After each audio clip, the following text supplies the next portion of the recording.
Bonsoir à toutes et à tous et bienvenue pour cette séance de questions publiques qui est la dernière séance de l'année avant la pause de l'été, déjà.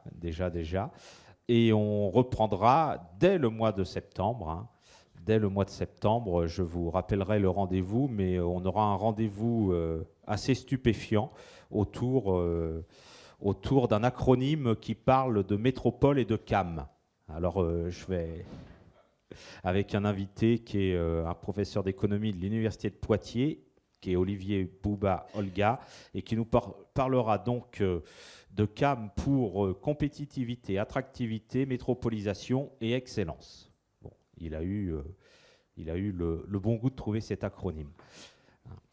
Alors ça, ce sera au mois de septembre. Mais aujourd'hui, on est avec Isabelle Jarjaï, bienvenue à Nantes, qui est journaliste indépendante, qui vit et travaille à Rennes et qui collabore avec Ça m'intéresse, avec Bastamac, un magazine en ligne, avec un autre magazine en ligne que l'on connaît ici. On avait reçu le fondateur il y a un an, je crois, Jacques Transo, avec le magazine d'enquête en ligne Médiacité également. Donc bienvenue à Nantes, et vous êtes auteur d'un livre qui est sorti il y a quelques semaines qui s'appelle « Service public délégué au privé, à qui profite le deal ?» qui a été publié aux éditions Yves Michel et que vous trouverez auprès d'Hélène en sortant. Ce livre, donc, il est question, alors en couverture, on voit un robinet, on voit le logo d'une autoroute, on voit aussi le logo d'un TER, oui, d'un TER ou d'un TGV, TER. Et donc on va parler d'un autre acronyme aujourd'hui. On va parler de DSP. Alors, est-ce que vous pouvez nous dire, Isabelle Jarjaï, ce qui se cache derrière cet acronyme et ce que ça représente ?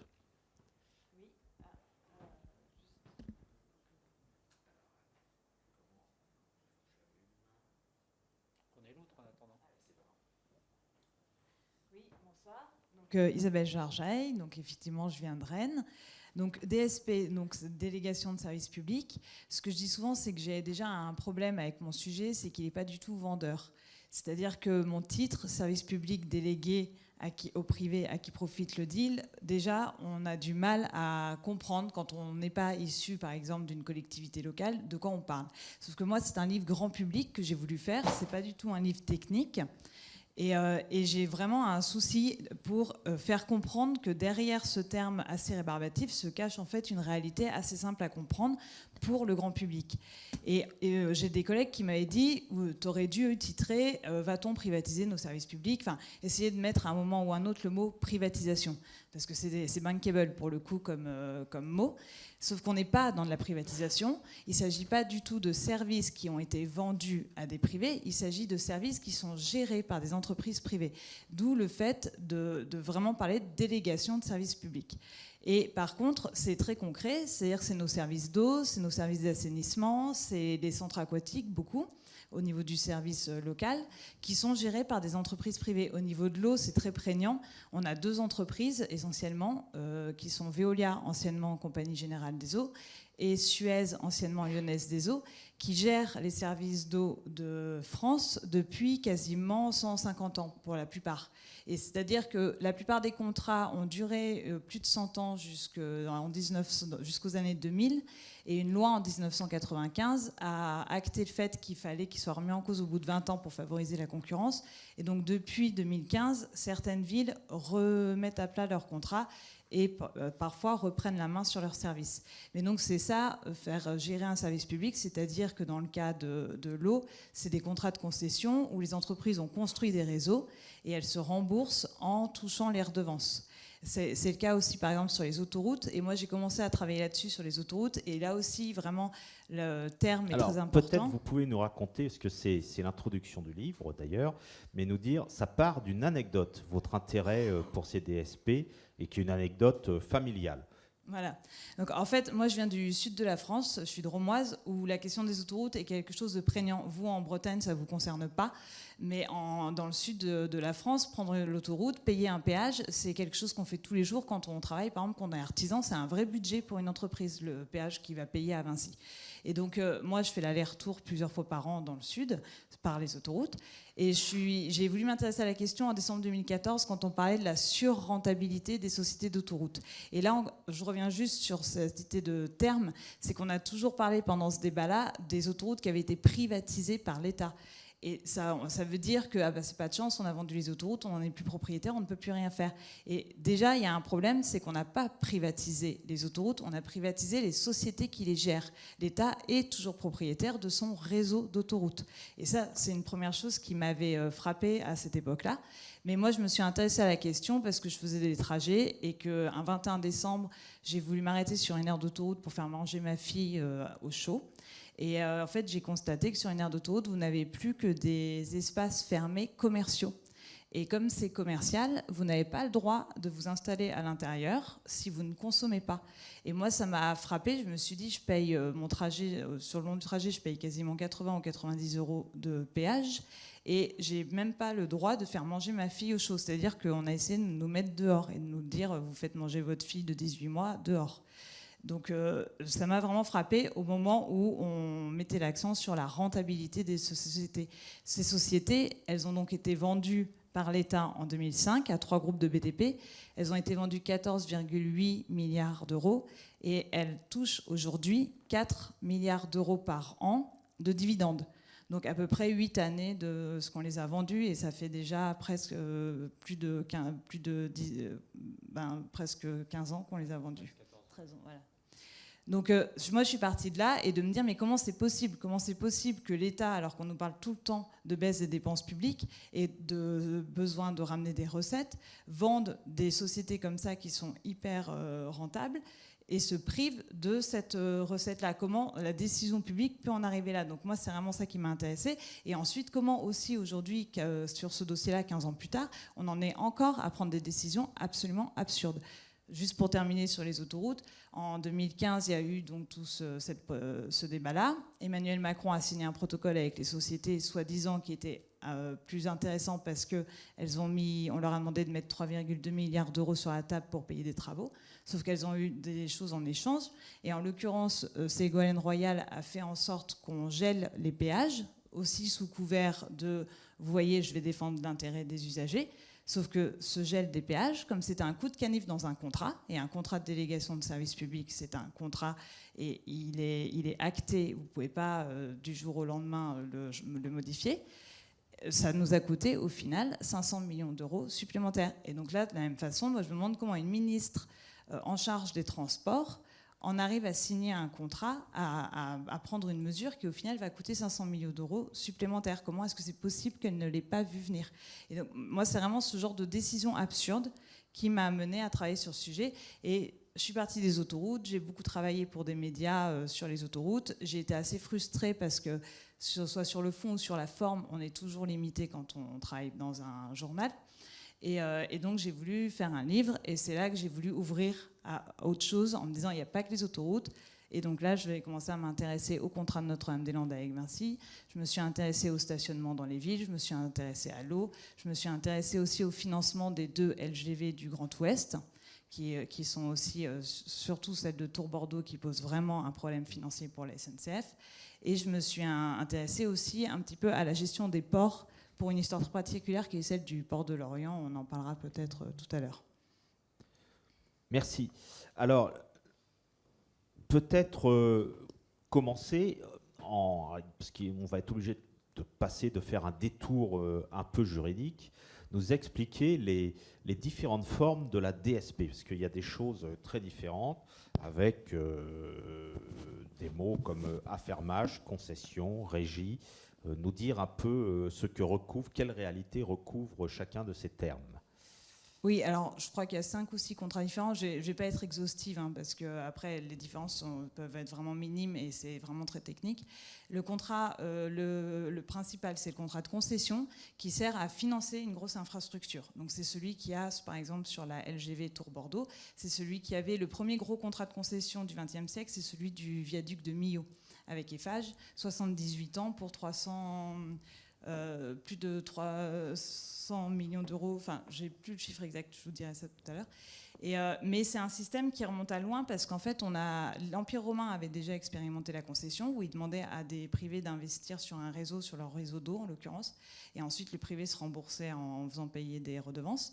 Et on a construit tout le réseau navigable français comme ça. Le premier, c'est le canal du Midi avec Pierre-Paul Riquet, ingénieur, qui a mis toute sa fortune personnelle pour construire le canal du Midi pour le roi, et qui ensuite s'est fait rembourser par des redevances, et sa famille a géré le canal du Midi jusqu'aux années 50, 1950. Et maintenant, c'est les voies navigables de France.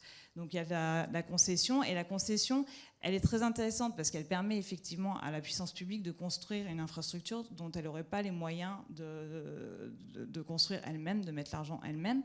Par contre, là où il faut faire très attention, c'est sur la rémunération qui est actée dans le contrat, le mode de rémunération.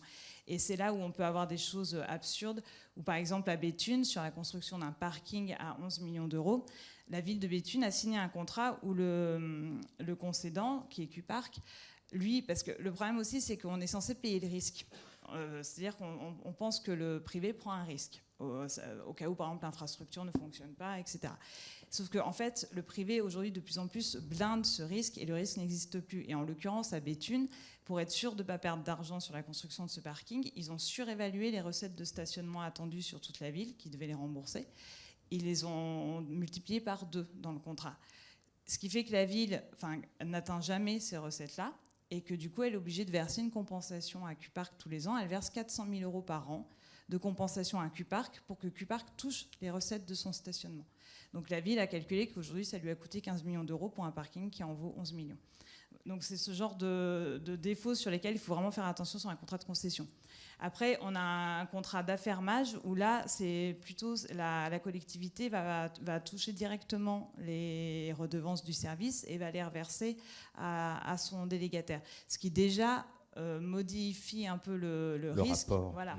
C'est-à-dire qu'il y a déjà un contrôle co qu'il faut encore que le contrat soit bien rédigé, parce que vous pouvez aussi verser une part beaucoup trop importante.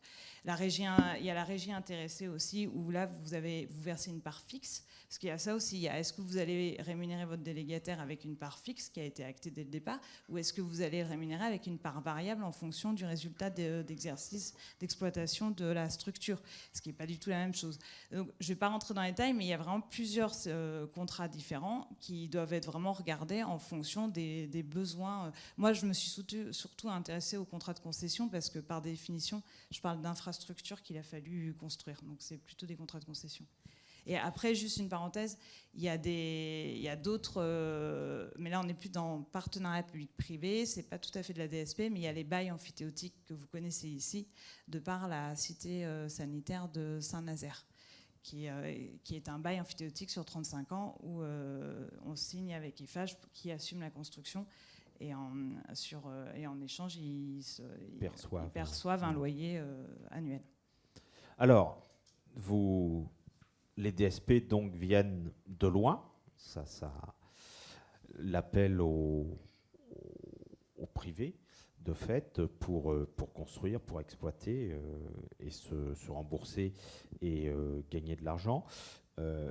Vous expliquez dans votre livre au départ que cette DSP, elle s'appuie également sur... on est un peu là dans les zones grises de notre mode de fonctionnement, de notre démocratie, sur le pantouflage d'un côté et les lobbies de l'autre, les groupes de pression qui permettent en particulier des allers-retours entre le secteur public et le secteur privé. Alors on ne va pas tout de suite parler d'un projet d'aéroport qui n'existe plus ici, on en parlera tout à l'heure, on va en faire un sujet en lui-même, mais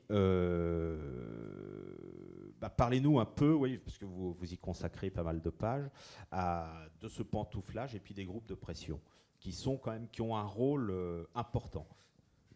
Oui, alors il faut distinguer vraiment le niveau local et le niveau de l'État. Parce que moi, je me suis vraiment intéressée au pantouflage au niveau étatique, qui, a priori, existe aussi au niveau local, mais qui a moins d'impact sur ce genre de contrat.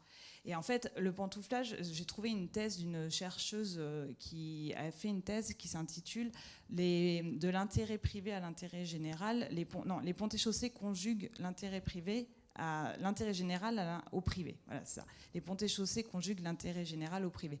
Et en fait, c'est vraiment l'idée que vous avez des grandes écoles, que ce soit les ponts et chaussées, les mines, Polytechnique ou l'ENA, qui vont créer des réseaux, et ces gens-là vont tous faire leur cursus, leur parcours de formation ensemble, et vont ensuite se répartir, ils vont partir des grands corps pour se répartir dans les grandes administrations françaises. Et en fait, d'abord, ils vont créer leur réseau, souvent en passant d'abord par le public et ensuite en allant vers le privé. Ça, c'est très flagrant. Par exemple, le président de Vinci Concessions aujourd'hui, Nicolas Notebaert, il a passé 7 ans au ministère de l'Équipement avant d'intégrer Vinci. Et en fait, ils vont vraiment, ce que disait Terra Nova en 2017, dans un rapport de 2017, c'est qu'on en arrive à penser qu'aujourd'hui, le passer par le public, c'est un prétexte pour construire une carrière dans le privé, en fait. Et que ça leur permet de sortir du public avec un carnet d'adresses. Et dans le transport, c'est très important. Et d'arriver après chez des gens comme Vinci, comme Eiffage, comme Bouygues, en disant, voilà, moi maintenant, j'ai tous les carnets d'adresses. Alors, soit ils les ont construits à l'école, soit ils les ont construits ensuite dans l'administration, ou souvent les deux. Et ils ont tous leurs carnets d'adresses. Et ils peuvent ensuite, beaucoup plus facilement, avoir des relations faciles avec le décideur public. Et enfin, typiquement, moi, ce que me disait un ancien ministre de Hollande, c'est qu'à l'époque de 2015, sur la gestion du dossier des autoroutes, il y avait Pierre Copé qui se baladait à Matignon. Lui, il m'a dit comme un roi. Alors, Pierre Copé, c'est le président de Vinci Autoroutes. Et il disait vraiment, il était comme chez lui. Et on sentait qu'il avait toutes les clés en main, qu'il savait que de toute façon, c'était lui qui décidait, il était chez lui. Et en plus, quand on parle de pantouflage sur les autoroutes, à l'époque, le conseiller transport de Manuel Valls, Premier ministre, c'était Loïc Rocard, fils de Michel Rocard, et il venait de Cofiroute, et Cofiroute qui appartient à Vinci. Donc, et en fait, tout ça, ça ne veut pas dire forcément... Enfin, en fait, le problème, c'est que ça crée du conflit d'intérêts. Et qu'on ne sait pas, on n'est pas dans la tête des gens, on ne sait pas qu'est-ce qui motive leurs décisions. Quand Loïc Rocard ne conseille pas, ou on ne sait pas, à Manuel Valls de geler les péages ou pas, en sachant très bien que ça va coûter plus cher à la sortie, c'est l'ancien directeur de Cofiroute, il ne peut pas ne pas le savoir. Donc, soit, moi, on m'a dit qu'il était resté hors du dossier. Bon, ça paraît quand même assez étonnant. Mais du coup, le fait de se poser la question de se dire, mais il vient de chez Vinci, donc est-ce qu'il est vraiment en train de défendre l'intérêt des usagers ou est-ce qu'il a autre chose à défendre? On est dans le conflit d'intérêts à partir du moment où on doit se poser la question, on peut se poser la question de savoir qu'est-ce qui motive la décision du décideur public. Et du coup, le problème, c'est qu'aujourd'hui, c'est de plus en plus fréquent. Par exemple, aujourd'hui, la secrétaire d'État de Nicolas Hulot, Brune Poisson, elle vient de Veolia. Et du coup, on ne peut pas ne pas se poser la question de certaines décisions qui peuvent être prises. Et sur les groupes de pression, c'est les directeurs des affaires publiques qui viennent des administrations. Il y a un ancien conseiller de Hollande, dont j'ai oublié le nom, qui a été médiatisé là-dessus parce qu'il est passé dans un groupe de pression comme directeur des affaires publiques. Et en fait, ces gens-là, c'est des gens, si on fait l'organigramme, on retrouve des gens qui vont finir, des gens qui viennent du public et qui vont finir leur carrière dans les groupes de pression et qui, du coup, pareil, ont un carnet d'adresses très facile. Ils connaissent, ils ont leur réseau. C'est des gens qui ont souvent 30 ou 40 ans de carrière derrière eux et qui, du coup, peuvent activer leur réseau très facilement. Et en fait, ça peut aller très vite. Ça se joue autour d'un déjeuner, ça va très, très vite. Et du coup, ça entretient la facilité de dire, mais c'est ce que me disait un ancien directeur d'aéroport de Paris. Il me dit, mais Vinci, en fait, ils sont toujours là à la porte de l'Agence des participations de l'État. C'est ce qu'ils ont fait pour les autoroutes, c'est ce qu'ils font aujourd'hui par Aéroport de Paris. En disant, nous oubliez pas, nous on est là, si vous avez besoin de cash, c'est quand vous voulez, nous on a ce qu'il faut pour payer et on serait ravis de le faire. Et ça, ce qui facilite ça, c'est le fait d'avoir des relations, des déjeuners, des amis, qu'on connaît bien, des connaissances qui sont prêtes à nous écouter pour favoriser ce discours de l'entreprise et qui va chez celui qui a priori est le mieux placé pour acheter l'entreprise. C'est quand même, ça pose question. Tu voulais, Philippe? Oui, alors moi, vous expliquez très bien dans le livre que dans le contrat de délégation de service public, le vrai patron, ça devrait être la collectivité ou l'État qui décide de déléguer le service public et de le confier à un opérateur qui peut, en l'occurrence, être privé ou semi-public, puisque vous expliquez aussi qu'il y a maintenant des SEM ou des établissements publics locaux qui peuvent assurer ces prestations. Et vous expliquez que, en gros, à peu près systématiquement, il y a une incompétence du côté public et donc, du coup, une incapacité du concédant à comprendre le jeu du concessionnaire ou du futur concessionnaire ou des candidats concessionnaires. Et donc, ma question, elle est-ce qu'on peut inverser le parcours de ces corps, ou de ces ingénieurs qui sortent des grandes écoles, notamment les ponts et chaussées. Je crois que particulièrement, vous avez ciblé les ponts et chaussées, notamment par rapport à tout ce qui se passe dans le BTP. Hein. Et le cas de Loïc Rocard est intéressant, parce que lui, il a commencé par le privé, il rentre dans un cabinet ministériel, et donc, du coup, il a les compétences que vous reconnaissez au privé, en gros, dans votre analyse, et il considère, alors peut-être pour enfin, j'en sais rien, pour des raisons que vous ne savez pas expliquer, mais de conflit d'intérêts, il ne veut pas s'en mêler, alors qu'il sait très bien comment fonctionne le privé. Comment on inverse ce rapport de force, en fait, entre le concédant qui devrait être le patron et qui se fait rouler à chaque fois dans le contrat? Alors, vraiment, en fait, c'est différent au niveau local, parce qu'au niveau de l'État, il y a vraiment une idéologie aussi.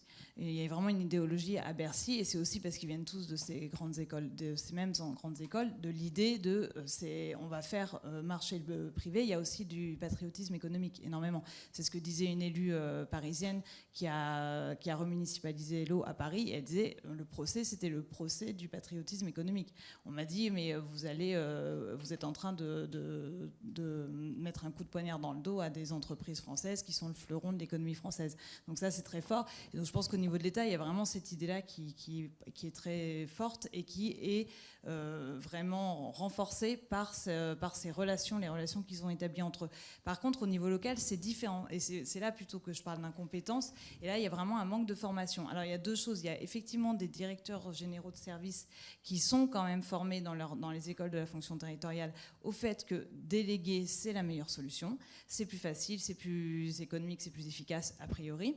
Et ensuite, il y a le fait qu'ils n'ont pas les compétences juridiques en interne pour faire face aux entreprises qui arrivent avec leurs contrats. Et en fait, concrètement, à Béthune, ils me disaient, là, eux, ils ont repris pas mal de délégations de services publics de la ville depuis 2014. Et ils me disaient, on a fait des appels d'offres. Quand on recevait l'offre d'un délégataire, c'est un diable avec des cartons hauts comme ça. Et donc, je ne sais pas combien il y a de feuilles, peut-être 15 000, 20 000. Et il faut, normalement, en théorie, il faut tout éplucher. Et en fait, le problème, c'est qu'aujourd'hui, au niveau local, pour l'instant, la délégation de service public, elle est vue comme, on délègue. Donc, si on délègue, c'est pour ne pas s'embêter avec ça et pour ne pas mettre les moyens qu'il faudrait mettre. Alors que, par exemple, à Béthune, ils ont employé un cabinet extérieur et ils ont mis 80 000 € à chaque fois pour gérer leur contrat de délégation de service public. Et en fait, c'est ça le problème, c'est de se dire je vais déléguer, donc je laisse la main à l'entreprise privée. Alors qu'en fait, il faut se donner les moyens de déléguer. Après, on en vient aussi au problème de moyens des collectivités locales et des petites communes, où il y a vraiment un problème de moyens et où du coup, par facilité, on va signer le contrat qu'on nous met sous les yeux et on ne va pas aller chercher la petite bête dans le contrat, et quand on va s'en apercevoir, il sera trop tard. Parce que là, ce que vous dites, c'est qu'il faut, de fait, pour que ça fonctionne, il faut investir au départ. Voilà. En fait, il y a il faut se donner les moyens, comme voilà. vous le disiez. Et il y a une avocate spécialisée sur la question que peut-être certains connaissent ici parce qu'elle travaille notamment sur Notre-Dame-des-Landes et elle a travaillé aussi sur la SEA, la ligne Tours-Bordeaux, et elle a travaillé aussi sur Eiffage, le viaduc de Millau. Et elle se considère comme étant la Rolls des avocats spécialisés sur les concessions et les délégations de services publics. Et elle, ce qu'elle supporte pas, c'est qu'elle conseille en l'occurrence la région Bretagne, et elle me dit mais en fait le problème c'est que la plupart des collectivités ne sont pas prêtes à mettre les moyens. Donc soit carrément elles font pas appel à des cabinets extérieurs, soit elles prennent le moins cher. Et en fait, à la sortie, le cabinet fait pas le job. Et du coup, elle milite vraiment pour l'idée de oui, en fait, ça coûte cher de déléguer, mais ça coûtera moins cher si vous mettez l'argent au départ, au moment où vous êtes en train de rédiger votre contrat, et que vous êtes prêt à négocier, que vous avez une force de frappe, que si vous laissez faire l'entreprise privée et que vous vous apercevez à la fin que votre contrat il est complètement déséquilibré et que là, ça va vous coûter encore plus cher. Et alors, et après, il y a des erreurs. Enfin, je reviens sur l'exemple que vous avez donné à Béthune, qui paraissent assez étonnantes. C'est-à-dire qu'on confie au concessionnaire la construction d'un parking silo souterrain. Donc ça paraît, ça paraît plutôt se défendre, en tout cas dans la logique, de dire c'est pas la collectivité qui va faire l'investissement, c'est le concessionnaire, et puis il va se rembourser sur les recettes. Mais on lui confie en même temps le stationnement de surface. C'est-à-dire les places qu'il y a, où là, il n'y a pas d'investissement à faire, où les recettes sont quasi assurées. Enfin, ça paraît étonnant qu'une ville ne se pose pas cette question ou ne gère pas ça en se disant le parking de surface, je le garde et on traite sur le parking souterrain. En fait, le problème, c'est que l'entreprise met ça comme condition. Et que du coup, c'est ça, ou vous n'avez pas votre parking. Et c'est ce qui s'est passé aussi, a priori, sur Notre-Dame-des-Landes, où Vinci a posé ses conditions. En fait, il y a un moment où il faut faire des choix. Et en l'occurrence, le parking à Béthune, il était porté politiquement, mais il avait peu d'intérêt, en fait. C'était surtout une histoire, une décision politique qui était liée au fait que le maire de l'époque, qui était PS, voulait son parking et il voulait une halle à manger sur la même place. Et donc, c'était l'idée, on va créer de nouveaux commerces et donc on crée un nouveau parking. Sauf qu'il a d'abord lancé le parking et que la majorité d'après a retoqué la halle à manger. Donc vous avez un parking qui en fait n'a pas d'utilité. Mais sauf que Q-Park, eux, ils ont bien vu le truc venir, ils ont bien anticipé le fait qu'il y avait peu de chances pour que ce parking il soit rentable et que du coup ils ont imposé comme condition d'avoir le stationnement en voirie. Et le comble, et c'est pas le cas qu'à Béthune, c'est que quand ils récupèrent le stationnement en voirie, c'est la mairie qui paye les ASVP. Les agents, c'est ça. C'est que la mairie a les frais de personnel, mais elle ne touche pas les recettes. Donc là, on est quand même dans le comble. Puis bon, c'est le comble. Hein. Oui. On pourrait peut-être venir après, parce que je trouve que c'est intéressant, sur les deux cas des lignes TGV, celle de Le Mans-Rennes, c'est impropre de dire Le Mans-Rennes, puisque c'est la ligne Bretagne-Pays de la Loire, la LGV Bretagne-Pays de la Loire, puisque les Pays de la Loire eux-mêmes ont participé au financement. Et puis celle de Tours-Bordeaux, qui, elle, est en concession. Et la ligne Bretagne-Pays de la Loire est en contrat de partenariat. Alors, je crois que c'est intéressant que vous expliquiez la différence et en quoi le choix de la Bretagne, en l'occurrence, est quand même beaucoup plus astucieux et pertinent que le choix qui a été fait sur la ligne Tours-Bordeaux. Oui, alors du coup, donc effectivement, Tours-Bordeaux, c'est un contrat de concession qui a été signé sur 50 ans, où le concessionnaire, qui est un consortium mené par Vinci, va se rembourser sur les péages versés par SNCF Voyage et SNCF Mobilité. Donc en fait, normalement, une LGV, à l'origine, elle a été... Il faut peut-être, parce que beaucoup de monde prend des billets de train, j'imagine, mais peut-être expliquer les péages que doivent payer ceux qui roulent. Voilà. Donc en fait, historiquement, le réseau de TGV, il a été financé par SNCF Réseau, anciennement RFF, c'est les 46 milliards de dettes aujourd'hui, grosso modo, et qui ont financé les LGV. Et en fait, SNCF Voyage et SNCF Mobilité payent des péages à SNCF Réseau pour rembourser la construction de la ligne. Donc, c'est-à-dire qu'elle paye, à chaque fois qu'il y a un train qui passe, elle paye un montant, un péage, exactement comme vous, quand vous passez sur une autoroute, vous payez un péage. Et donc, au niveau de la ligne Tours-Bordeaux, ce qui s'est passé, c'est que pour se garantir... En fait, le problème, c'est que tout se joue sur la prévision de trafic. C'est que du coup, pour être rentable, il faut que la ligne soit remplie de voyageurs, enfin, il faut que le train soit rempli de voyageurs pour que les voyageurs payent le billet, et c'est les billets des voyageurs qui vont ensuite payer les péages. Si vous faites rouler des trains à vide, bah, vous payez des péages alors que vous n'avez aucune recette. Donc c'est pas très compliqué. Et sauf que le problème sur la ligne Tours-Bordeaux, c'était les prévisions de trafic. C'est qu'a priori, ils ont surestimé les prévisions de trafic. Encore aujourd'hui, moi j'ai interrogé un élu bordelais qui me dit mais bien sûr que si, qu'on va les avoir, les prévisions, parce qu'en gros, Bordeaux, c'est le paradis des Parisiens et qu'ils vont tous venir habiter à Bordeaux, c'est sûr. Après, dans combien de temps, ça on ne sait pas encore. Mais en tout cas, ils en sont sûrs. C'est pas écrit dans le contrat, ça Non. Par contre, Vinci, qui lui a bien compris qu'il n'était pas question d'attendre de voir quand est-ce que les Parisiens allaient trouver que Bordeaux c'était magnifique, Vinci, lui, s'est dit, moi, je vais blinder mon contrat. Et donc, pour blinder son contrat, il a obligé la SNCF Mobilité, du coup, à faire rouler un nombre de trains minimum par jour. Donc, c'est 33,5 allers-retours par jour minimum. Sauf que c'est plus que c'est ce dont elle aurait besoin avec ses voyageurs. Donc en fait, la SNCF Voyage se retrouve à faire circuler des trains à vide. Et donc, forcément, elle paye des péages alors qu'elle n'a pas les recettes. Et donc, en 2017, c'est la Vie du Rail qui estimait que ça pouvait coûter jusqu'à 250 millions d'euros par an à la SNCF. Et donc là, on est vraiment dans le cas de figure où, en fait, le consortium LISEA avait tous les pouvoirs de négocier parce que personne, d'abord, cette ligne, elle est très chère, elle coûte 7,4 milliards d'euros. Il faut préciser que le Mans-Rennes, c'est 3,2. Donc déjà, on n'est quand même pas du tout sur les mêmes G7. Et en plus de ça, les collectivités locales sur Tours-Bordeaux se sont désengagées. Il y en a la moitié d'entre elles sur 50, non, je crois que sur 60, il y en a 38 qui se sont désengagées financièrement. Donc en fait, elle avait un vrai problème de financement. Donc à partir de ce moment-là, le concessionnaire met tout ce qu'il veut dans son contrat. Et en l'occurrence, au premier appel d'offres, Eiffage avait répondu aussi. Et Eiffage m'a dit, qui d'ailleurs est la seule entreprise à m'avoir répondu dans toute mon enquête, Eiffage m'a dit, nous, on avait blindé notre offre parce qu'on avait pris en compte ce risque et que du coup, on a dû être très très cher, beaucoup plus cher que Vinci. Et donc, on n'a pas eu, par contre, a priori, c'est-à-dire que Vinci, au moment de l'appel d'offres, a peut-être fait une offre qui passait bien, mais eux, c'est derrière qu'ils se sont rattrapés, c'est au moment où ils ont signé le contrat. Et en fait, en Bretagne, ils n'ont pas fait la même chose. Mais c'est pas seulement parce qu'ils sont plus intelligents que les autres, c'est aussi parce qu'eux, ils ont vu qu'ils n'auraient pas leur ligne s'ils ne se mobilisaient pas.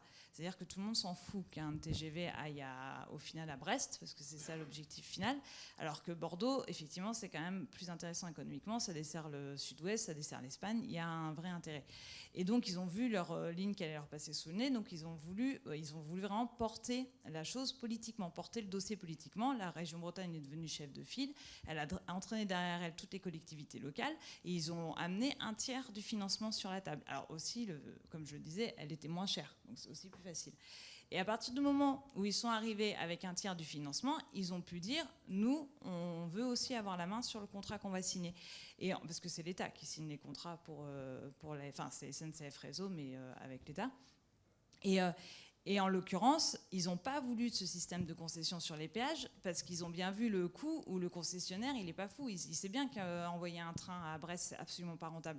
Donc, il allait blinder vraiment ces péages pour être sûr de ne pas perdre d'argent. Et donc, à la fin, ça serait forcément répercuté sur le prix du billet. Et la Bretagne ne voulait pas de ça. Eux, s'ils veulent leur LGV, c'est pour faire venir les gens. C'est pas pour qu'à la sortie, le train soit beaucoup trop cher. Donc, ils ont vraiment gardé le contrôle. Ils ont amené l'argent pour pouvoir garder le contrôle. Et ils ont pesé auprès de l'Élysée pour avoir un contrat de partenariat. Et en l'occurrence, c'est Eiffage qui a répondu à l'offre. Et du coup, le contrat de partenariat, c'est un système, au final, c'est quasiment comme une maîtrise d'ouvrage public, parce qu'à la sortie, les collectivités ont amené l'argent en cash, elles ont fini de rembourser leur part avant le lancement de la ligne. L'État amène de l'argent, et c'est de l'argent, il paye un loyer par an sur 25 ans à Eiffage, qui correspond à peu près à 30% des recettes. Et SNCF Mobilité paye ses péages à SNCF Réseau, comme dans le système actuel. Et après, SNCF Réseau paye elle aussi un loyer à Eiffage. Et surtout, on est sur 25 ans. contre 55 ou 50 pour la ligne Tours-Bordeaux. Donc c'est vraiment deux systèmes différents. Et ça montre que quand on a aussi le contrôle politique, on peut contrôler ces choses-là. Après, il y a quand même le coût de la ligne qui est pas le même. C'est-à-dire qu'en fait, pour que ce soit clair, Eiffage participe à l'investissement. Oui. Il y a les financements des collectivités, il y a le financement de l'État, apporté ou complètement par les collectivités ou dans le temps par l'État. Et Eiffage a sa propre part, qui est de l'ordre de 30 ou 40%, je ne sais plus, dans le montage. Et en fait, en 25 ans, on rembourse Eiffage de son apport, avec les intérêts bien sûr, de son apport financier. Et ensuite, et donc il n'y a pas du tout effectivement comment dire, pour Eiffage, il n'y a pas de recettes liées au trafic sur la voie ferrée. Et donc, au bout de 25 ans, les partenaires se séparent et on est dans un système de voies comme les voies précédentes qui ont été financées par la SNCF directement, quoi, hein. Voilà. Vous venez de nous parler des élus du Conseil régional de Bretagne, enfin du Conseil régional de Bretagne et des élus de la région qui se sont mobilisés pour le TGV. Comment ça se passe? On va descendre un peu dans les échelons territoriaux. Comment ça se passe au niveau des villes? Ce que vous dites souvent, c'est que les élus, ils se laissent déborder avec ces contrats, ces délégations de services publics, où ils vont se laisser embarquer par la société privée. Qu'est-ce qu'il faudrait faire pour que ça se passe mieux, enfin inverser le rapport de force, comme le disait Philippe tout à l'heure? Déjà, il faudrait aussi une formation des élus. Ça, c'est ce que me disait le maire de Béthune. Il disait, mais il y a un gros problème de formation des élus. C'est que, au moins, les maires, à partir du moment où on est élu maire, on devrait au moins avoir une formation de 6 mois pour pouvoir faire face à ce genre de choses, parce qu'il n'y a aucune formation. Donc ça, c'est la première chose. Et ensuite, c'est ce que me disait l'ancien président de la Société d'économie mixte, qui est Roman, qui gère le port de Lorient. Il disait, il faut vraiment passer de l'idée on arrête de penser qu'on va déléguer aux sachants. Parce qu'en fait, c'est vraiment quelque chose qui est très prégnant encore aujourd'hui dans les collectivités locales. On n'a pas les compétences en interne. Le privé, là, on va déléguer aux sachants qui, eux, savent faire, on va leur laisser ça et ça sera plus facile comme ça.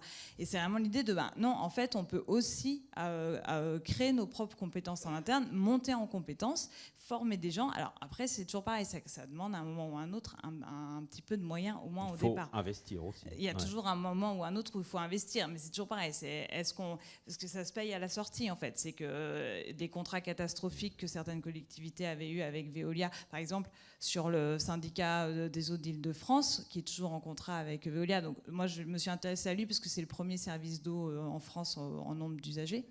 Et en l'occurrence, c'est la Cour des comptes, la Chambre régionale des comptes qui le dit, c'est que normalement Veolia aurait dû se rémunérer au maximum, elle aurait dû toucher 7 millions d'euros par an pour se rémunérer sur ce contrat-là, et elle touche jusqu'à 20 millions d'euros aujourd'hui. Et donc, ça fait quand même 13 millions d'euros qui disparaissent, on ne sait où, dans les caisses de Veolia. Donc, il y a un moment où, en fait, c'est des économies qui vont être faites ensuite. Et c'est à Rennes, c'est ce qu'ils ont fait avec une société publique locale. Ils ont récupéré le contrat de Veolia qui était en place depuis 150 ans. Et en créant leur société publique locale, ils ont mis 1,5 million d'euros sur la table avec 17 communes.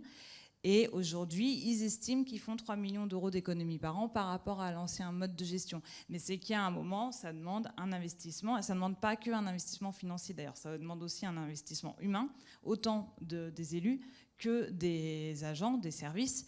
Et donc c'est aussi quelque chose qu'il faut porter, de dire non, on va prendre les choses en main et au final, ce sera plus efficace et ça coûtera moins cher. Parce que ce discours-là, il faut aussi le porter par rapport aux citoyens, aux électeurs qui... peut-être vont se dire, mais tiens, les fonctionnaires, le nombre de fonctionnaires de la collectivité va encore grossir. Comment on fait concrètement? Parce que l'élu, il est un peu pris en sandwich, il est coincé.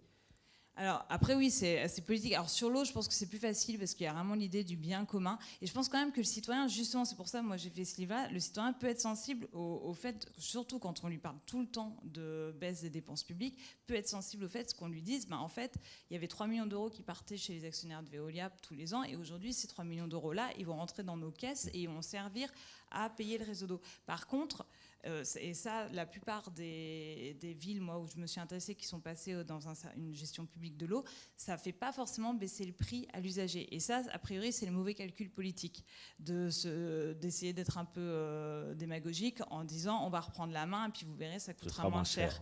Ça, c'est pas vrai. Surtout sur l'eau, parce qu'aujourd'hui, il faut refaire tous les réseaux qui arrivent en fin de vie et que ça va coûter très très cher et que le prix de l'eau baissera pas parce qu'on a repris la main en public. Donc, il faut vraiment arriver à argumenter simplement en disant maintenant, l'eau paie l'eau. Elle ne paie plus les actionnaires d'une entreprise privée, elle va payer l'eau. Par contre, vous allez pas forcément payer moins cher.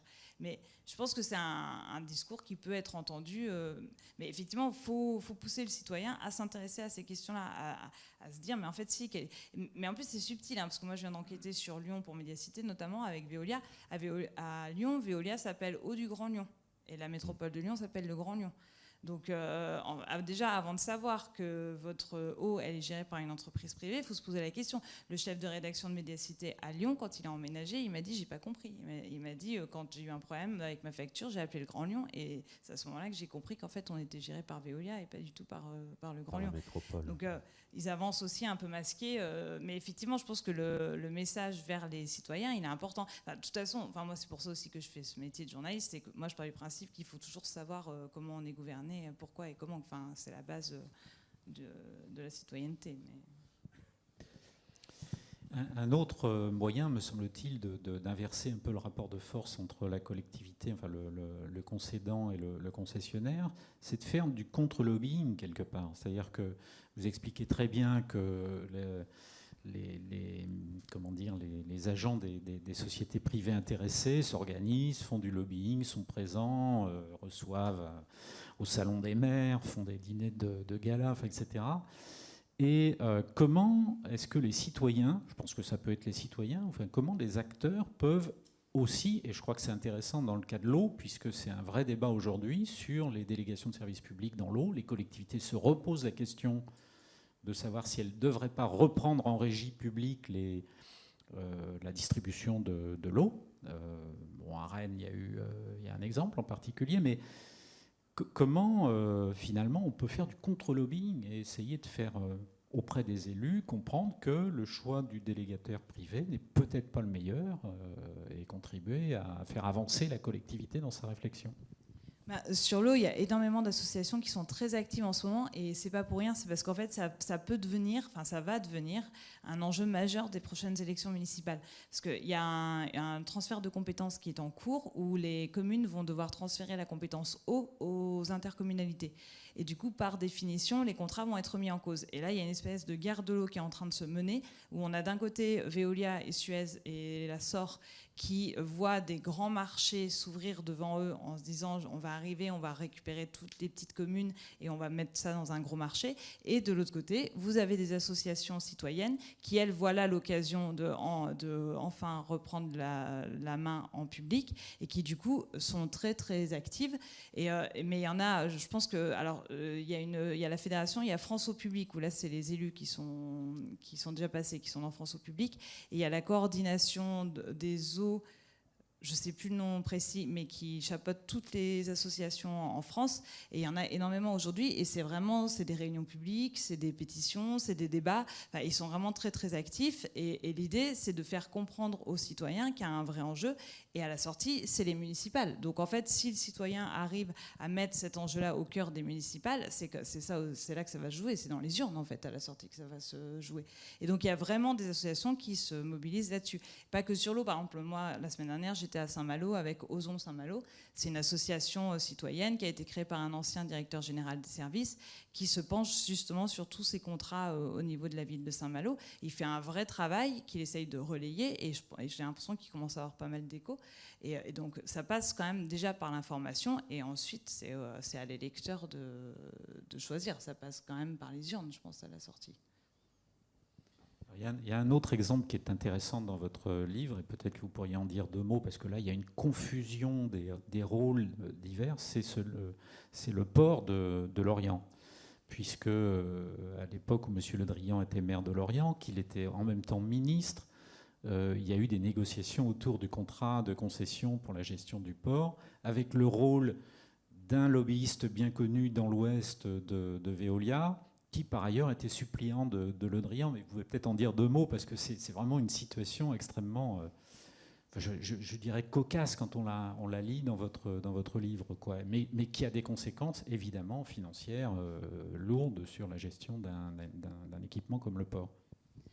À l'époque, on est en 91, enfin début 90, et à l'époque, le port de Lorient était encore le port de pêche, le premier port de pêche français. Il l'est encore aujourd'hui, mais entre-temps, il a bien dégringolé. Aujourd'hui, il remonte la pente. Et en fait, en 90, Le Drian, qui était maire de Lorient, qui est devenu secrétaire d'État à la mer et qui était aussi député du Morbihan, était en conflit avec la CCI qui gérait le port de Lorient. Donc il voulait se débarrasser de la CCI. Et en l'occurrence, il a lancé en pleine réforme des dockers, où la CCI en plus était plutôt soutenait les dockers face à lui qui était secrétaire d'État à la mer. Donc ça s'est joué sur fond de guerre de dockers. Et en 91, en pleine crise, en décembre, en pleine crise des dockers, il annonce qu'il vire la CCI de son contrat sur la gestion du port de Lorient et qu'il crée une société d'économie mixte, Kéroman. Donc on pourrait penser qu'il était précurseur sur la gestion publique. Mais là où c'est très étrange, c'est que d'office, il a délégué la sous-traitance à la Compagnie Générale des Eaux. C'est-à-dire qu'il était acté qu'il crée une société d'économie mixte, mais que cette société d'économie mixte sous-traiterait à la CEP, la compagnie d'exploitation du port, qui était une filiale de la Compagnie Générale des Eaux. Et donc, moi, j'étais sur cette affaire-là parce qu'en fait, quand je travaillais au Marin l'année dernière, et on m'avait parlé de ce dossier-là en me disant c'est intéressant parce que Veolia a vraiment failli couler le port et ils ont fini par s'en débarrasser en 2013. Donc moi, ça m'intéressait de voir comment ils avaient réussi à se débarrasser de Veolia. En fait, c'est Veolia qui est parti parce que ça lui rapportait plus assez d'argent. Mais en l'occurrence, en creusant un peu, donc moi, je me dis ok, pourquoi il a fait ça ? Et en parallèle, je lisais le livre d'Anne Lestrade, l'élue parisienne qui a mené la municipalisation à Paris de l'eau. Et au détour d'une phrase, elle dit qu'elle rencontre souvent Pierre Victoria, indéboulonnable lobbyiste de Veolia, l'orienté comme elle, et qui joue sur cet aspect-là. On est tous les deux de l'orienté. Alors, bon, du coup, je me dis, tiens, l'orienté, je vais chercher un petit peu. Et je m'aperçois que Pierre Victoria, il était suppléant. Donc aujourd'hui, c'est le 3e homme de Veolia. Il est directeur du développement durable chez Veolia. Et en 1991, il était commercial pour le Grand Ouest. Il faut savoir qu'en parallèle de tout ça, en 1990-11, on est en pleine affaire Urbac, Graco du Parti Socialiste et du financement du Parti Socialiste avec des marchés publics. Enfin, on est sur la fin de ces affaires-là et on est surtout en plein développement de la Compagnie Générale des Eaux sur le Grand Ouest. Et en l'occurrence, donc, Pierre Victoria, qui est commercial. Donc, il est commercial de Veolia depuis 1989. Et en 1991, il est suppléant de Le Drian quand Le Drian prend la décision de déléguer la gestion à la Compagnie Générale des Eaux. Et donc, moi, j'ai voulu comprendre ce qui avait motivé sa décision. J'ai jamais eu de retour de Jean-Yves Le Drian. Je l'ai vraiment presque harcelé, mais j'ai jamais eu d'explication là-dessus.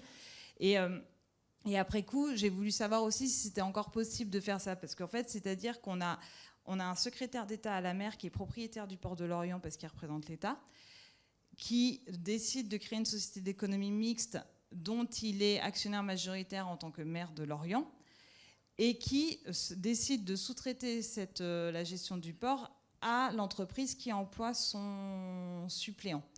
Donc ça fait quand même pas mal de casquettes pour un seul homme. Et j'ai contacté la déontologue de l'Assemblée nationale en lui posant la question par mail plusieurs fois en disant mais est-ce qu'un cas comme ça pourrait se produire encore aujourd'hui ? Est-ce que ce serait possible ? Et j'ai jamais eu de réponse non plus. Donc je n'ai eu de réponse ni de Le Drian ni de la déontologue. Pierre Victoria, étonnamment, avait réagi tout de suite sur Twitter en me disant si, bien sûr, on va pouvoir discuter. Et le jour du rendez-vous, il n'est jamais venu. Et depuis, j'ai jamais réussi à le joindre non plus. Donc je ne sais pas.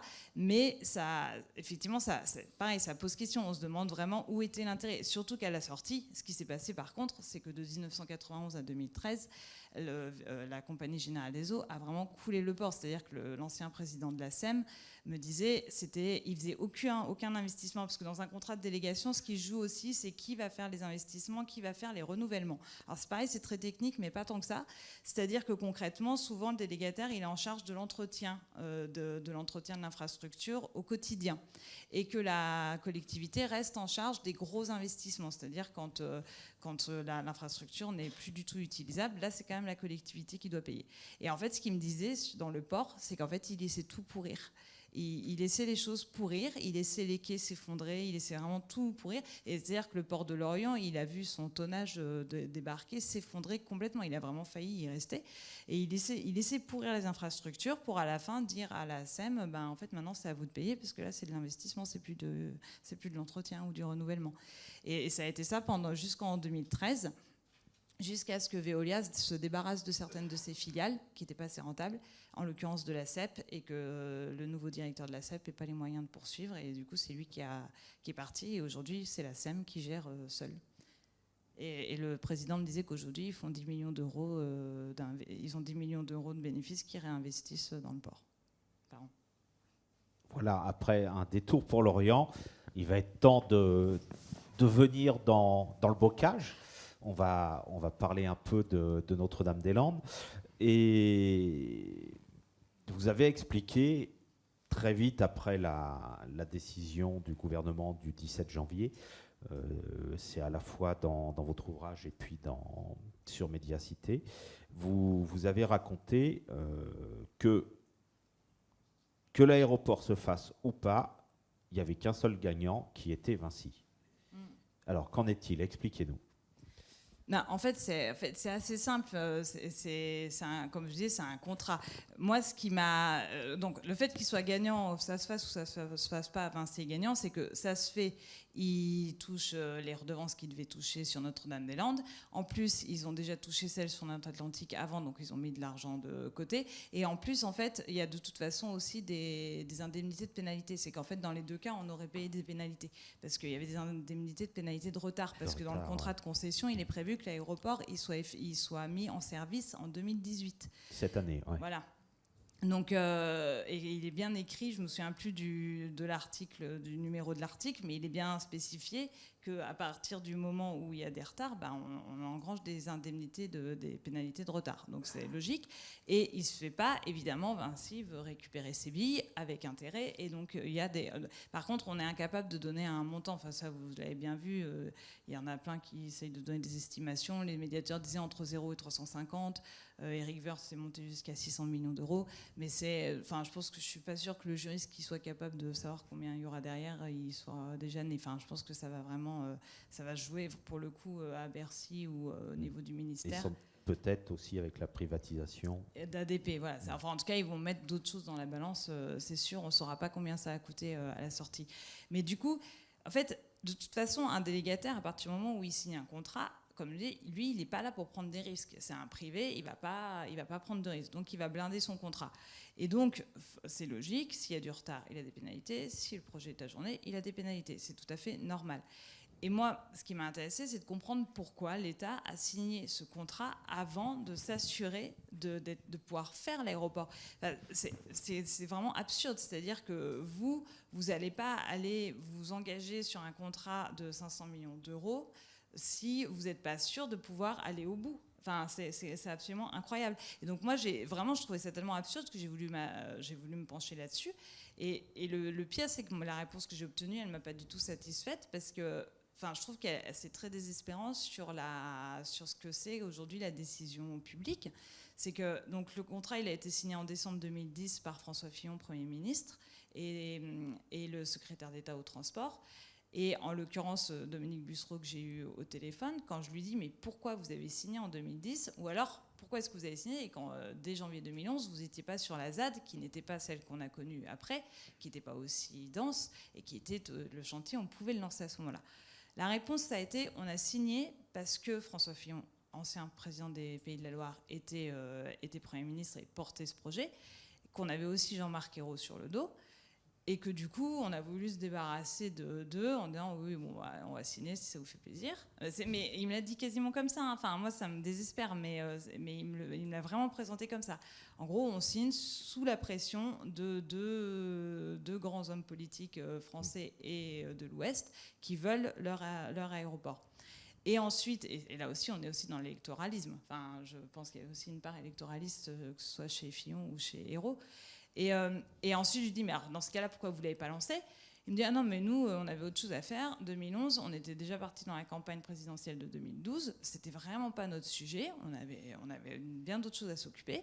On s'est dit que si on gagnait, on verrait bien à ce moment-là. Et surtout, si on perdait, Ayrault serait Premier ministre. Il s'occuperait de son bébé parce que c'était le sien et qu'il virait bien avec.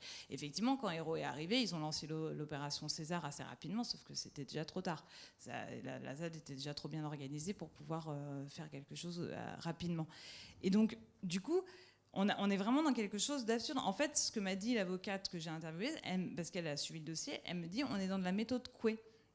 C'est-à-dire que les élus locaux et les acteurs locaux se convainquent. Alors, eux, ils sont convaincus qu'il y a besoin de cet aéroport. Ça c'est encore un autre sujet. Et ils convainquent l'État de signer, ils font pression sur l'État pour qu'il signe, en se disant, une fois que l'État sera engagé, il va tenir son engagement parce qu'il a engagé sa parole. Et en fait, c'est là où en fait, il n'y a pas d'engagement. Et c'est ce que me disaient de nombreux interlocuteurs, c'est le problème en France, c'est qu'on ne prend pas la mesure du risque, et du risque politique notamment. C'est-à-dire que l'avocate disait, c'est impossible aujourd'hui en France de dire à un élu qui va signer un gros contrat comme ça, mais est-ce que vous êtes sûr que celui d'après va tenir cet engagement-là ? Qu'en fait, on ne parle pas de l'après, parce que politiquement, ça ne se fait pas de parler à un élu quand lui ne sera plus là, quoi. Et peut-être que ses adversaires seront là à sa place. Et que du coup, c'est quelque chose qu'on élude complètement. Elle me disait, en Amérique latine, c'est pas du tout le cas. Un politique en Amérique latine qui veut porter un grand projet, il va d'abord regarder quel risque politique est sur son grand projet avant de s'engager. Elle dit, en France, on refuse de voir cet aspect-là. Et sur Notre-Dame-des-Landes, ce qui est quand même très prégnant, enfin moi ce qui m'a marqué, et ça c'est le rapport des médiateurs qui l'a dit en décembre, c'est que les autorisations préfectorales sur l'eau et la biodiversité sont tombées en 2013. Donc, ils ont signé un contrat en 2010 avant d'avoir les autorisations préfectorales pour faire un chantier. Enfin, moi, je ne sais pas, ça me dépasse. Et est-ce que alors, on va un peu déborder du strict sujet des DSP, des concessions, etc. Mais est-ce que pour le coup, enfin, ce que vous racontez par exemple sur le processus décisionnel de Notre-Dame-des-Landes, est-ce que c'est pas en quelque sorte la fin de grands projets d'aménagement aussi en même temps ? Concrètement, il n'y a plus d'argent. Donc effectivement, alors en plus, il y a une mobilisation citoyenne de plus en plus forte sur ce genre de projet. Mais effectivement, donc Notre-Dame-des-Landes, c'était le grand projet de la Direction générale de l'aviation civile qui voyait là effectivement la seule solution pour faire son aéroport, parce qu'il n'y aura pas de nouvel aéroport en France. Il y aura des réaménagements, comme peut-être à Nantes-Atlantique ou même à Rennes, mais il n'y aura pas de nouvel aéroport. Et ensuite, même sur, à la limite des transports sur lesquels on aurait des besoins, sur le ferroviaire, sur les LGV, là aussi, on voit, là, la prochaine question, c'est Bordeaux-Toulouse. Ah ouais. Et les élus bordelais que j'ai eus me disent, si, Bordeaux-Toulouse, on va le faire. Quand je lui dis, mais on va le faire comment ? Ah bah de toute façon, il n'est plus question que les collectivités payent, parce que c'est bon, on a bien compris, on s'est fait avoir une fois sur SEA, on ne se fera pas avoir deux fois. Ok ? Donc l'État, non, l'État n'a pas les moyens de payer. D'accord. Donc on refait la même chose que sur SEA. Non, c'est un gouffre financier. Donc, ok, mais on fait comment en fait ? Parce qu'il y a un moment où il faut trouver presque 10 milliards d'euros. Et donc en fait, on est vraiment face à un mur. Et d'ailleurs, ils sont en fait, l'État aujourd'hui, enfin la ministre des Transports sur Bordeaux-Toulouse, elle est en train de noyer le poisson en disant on va faire par phase, on va privilégier telle phase à tel moment, etc. Mais en fait, à la sortie, je pense qu'ils n'auront jamais une vraie LGV. Ils vont effectivement peut-être avoir des zones qui iront plus vite que d'autres. À grande vitesse, mais la LGV Bordeaux-Toulouse, je pense qu'elle est enterrée. Mais effectivement, on n'a plus les moyens. Et même sur le Lyon-Turin, le tunnel Lyon-Turin entre la France et l'Italie, c'est la même chose. C'est un gouffre financier. Et aujourd'hui, personne ne sait comment ils vont pouvoir le financer. Donc, il y a un problème de moyens. Et effectivement, il y a un moment où il faut se poser des questions. Enfin, la SNCF, elle en est là aujourd'hui parce qu'elle a voulu on lui a demandé de payer toutes les lignes à grande vitesse. Donc c'est un choix, mais c'est-à-dire qu'il y a un moment il faut trouver l'argent, et qu'aujourd'hui l'argent il n'est pas là. Donc, On va passer aux questions de la salle. Qui souhaite parler de sa facture d'eau, du péage d'autoroute, avec Isabelle Jarjaille. Allez-y. Oui, bonjour à vous tous. Moi, je voulais savoir quels sont les propriétaires qui sont derrière Vinci et Veolia. Car moi, je travaille à EDF, enfin maintenant je suis en activité, et tous les barrages qui appartiennent à EDF ont été achetés aussi par Vinci, enfin une succursale de Vinci. Et donc je voulais savoir qui se cache derrière ces deux noms, Veolia et Vinci. Qui sont les propriétaires des deux géants? C'est des entreprises en nom propre, hein, Vinci. Après, vous avez des déclinaisons. Vous avez Vinci Concession, Vinci Airport, Vinci Autoroute. Mais le PDG de Vinci, c'est Xavier Huillard, ingénieur des ponts et chaussées, qui a fait toute sa carrière chez Vinci, je crois, pour le coup, lui. Enfin, ils sont transparents là-dessus. Moi, vous cherchez un fonds financier derrière ou quelque chose comme ça? Alors, j'avoue que j'ai pas creusé pour l'instant de ce côté-là, mais je suis pas sûre, non. Enfin, je pense que Vinci, ils ont assez de ressources pour pas avoir besoin de faire appel à des financeurs, hein. Parce que, ils gagnent bien leur vie quand même, hein, justement sur les concessions. C'est un article de Challenge qui disait ça, qui disait l'activité concession de Vinci, c'est 20% de son activité, c'est 80% de sa rentabilité. Donc, ça leur laisse de la marge. Donc je sais pas, honnêtement, j'ai pas creusé, mais pour moi, c'est des entreprises qui fonctionnent en nom propre. Et puis qui sont cotées en bourse, donc il y a une part de capital qui est d'actionnariat. Ouais. Je ne pense pas qu'il y ait de grandes familles derrière. Alors il y a peut-être des fonds d'investissement, ça c'est pas impossible dans... Après, au niveau des consortiums, oui, par exemple, sur l'ISEA, c'est un consortium avec des fonds d'investissement, mais après, oui, j'ai pas fait l'historique de ces groupes-là.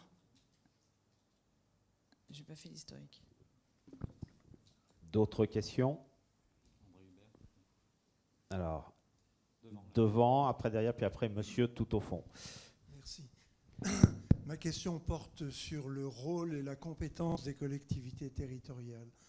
Et finalement, ça met également en cause le problème du cumul des élus locaux qui font bien trop de choses pour suivre sérieusement ces dossiers-là. Et donc, concrètement, leur premier réflexe, c'est de consulter, c'est-à-dire leurs partenaires habituels, et on retombe sur Vinci, etc., etc. C'est la consultation intéressée, mais gratuite pour les élus locaux. Et puis, autre question, vous l'avez évoqué très rapidement au passage, c'est celle des avocats. Les avocats en matière d'environnement et de services publics sont très chers, en particulier celle à laquelle vous faisiez allusion. C'est une des plus chères. Et c'est gênant parce que c'est une des plus compétentes en matière d'environnement. Donc, la vraie question, c'est de savoir comment les élus locaux peuvent jouer leur rôle sérieusement et à quelles conditions. Et puis, finalement, comment peut-on concevoir un conseil compétent auprès des élus locaux et qui soit peut-être autre que celui des avocats spécialisés? Merci. Et est-ce qu'il y a, alors peut-être en complément, est-ce qu'il y a les moyens ou des exemples de villes qui ont leurs ressources propres au sein de la collectivité et avec les épaules assez solides justement face à ces géants? Alors, sur le rôle et les compétences, donc, encore une fois, on en revient quand même à la formation des élus locaux. Il y a vraiment un souci, effectivement, sur cette formation. Et sur le... Attendez, je pensais à quelque chose qui m'a échappé sur les maires. Oui, ce que me disait un élu, et c'est le président d'eau du bassin rennais, il disait il faut aussi peut-être se réfléchir à la question de la rémunération des maires aujourd'hui. Et en fait, d'aller vers un système où est-ce qu'on ne pourrait pas dire vers plus de professionnalisation de la vie politique. Alors, c'est quelque chose qu'on met en cause au niveau des députés. Enfin, l'équilibre est toujours difficile à trouver. Et l'intercommunalité là-dedans, finalement, ça ne fait jamais qu'un mandat de plus pour les maires. l'intercommunalité. Ou Oui, oui. pour les maires des communes les plus importantes de chaque intercommunalité. Donc finalement, ça les rend moins disponibles encore que sans intercommunalité. Enfin, c'est une question que je pose. Ben, après, on pourrait imaginer qu'on multiplie les édiles, où on élit effectivement des élus communaux et après on élit des élus différents métropolitains. Mais après, le problème, ça va être toujours, c'est que si on fait ça et qu'en plus on va vers une professionnalisation de ces élus, donc ça veut dire qu'on les rémunère, donc ça veut dire que ça va coûter de l'argent, donc ça veut dire qu'à la sortie, il faut qu'il y ait un retour sur investissement. Donc ça demande aussi plus de contrôle du travail des élus. Enfin, je pense que c'est une grosse réflexion à avoir sur le fonctionnement de la démocratie locale, mais qui est en cours. Hein. Il y a déjà des gens qui se posent ce genre de questions. Mais effectivement, aujourd'hui, il y a un vrai problème sur l'implication. Par exemple, le président d'eau du bassin rennais, lui, il disait qu'il continue à travailler à 70% à côté. Et alors, il est très impliqué, mais il y a un moment où ça peut quand même poser aussi question, effectivement, sur son temps. Donc, oui, il y a une réflexion à mener là-dessus. Ensuite, ça me faisait penser aussi vous disiez sur les cabinets de conseil, il y a aussi la question de l'indépendance de ces cabinets-là. Oui. Et ça, c'est le DGS de Saint-Malo, l'ancien DGS de Saint-Malo, qui disait que lui, quand il a voulu faire la délégation sur, je crois que c'était sur le stationnement, il dit « J'ai vraiment eu du mal à trouver un cabinet de conseil dont j'étais sûre qu'il était indépendant, qu'en fait, il n'était pas aussi partisan auprès... » Et en l'occurrence, à Béthune, c'est aussi un des aspects du dossier, c'est le fait que le cabinet de conseil de la commission DSP de la ville, à l'époque, avait été aussi embauché par Q-Park comme futur maître d'œuvre. Oui, ça pose problème. Bon, voilà. Oui, là, ça pose problème. Il y a une plainte déposée pour favoritisme, mais elle a été classée sans suite. Et donc, effectivement, il y a l'indépendance des cabinets de conseil. Après, sur les tarifs des avocats, voilà, cette fameuse avocate dit, il faut assumer. Et effectivement, elle assume totalement, comme je vous disais, d'être la Rolls-Royce du conseil juridique. Elle aime ça, même. Oui. Je pense qu'elle est bonne aussi. Et du coup, mais en tout cas, oui, effectivement, elle me disait faut mettre de l'argent sur la table. Donc après, moi, je ne suis pas capable de juger des honoraires. Les avocats compétents. Que ce ne soit pas toujours les mêmes. Et par contre, elle, ce qu'elle m'a indiqué, quand vous parliez, est-ce qu'il y a des collectivités qui ont les ressources en propre? Alors moi, j'ai un seul exemple. Je pense que c'est pas le seul, mais par contre, ce qu'elle m'a dit, c'est qu'au niveau régional, c'est la seule. Et donc, c'est encore une fois la région Bretagne, et ça explique aussi peut-être leur contrat de partenariat sur la LGV. Eux, ils ont un service de suivi des concessions avec 6 personnes à temps plein qui gèrent toutes leurs concessions. Donc aujourd'hui, la région Bretagne, elle a 14 ports et 3 aéroports en concession. Et donc, ils ont 6 personnes qui sont là pour faire les appels d'offres, qui sont là pour gérer les contrats et qui sont là après dans le suivi. Ils font plusieurs réunions par an avec les concessionnaires et ils surveillent vraiment comment évolue leur concession. Par exemple, notamment sur les aéroports, il y a un point très crucial, c'est le prix du parking.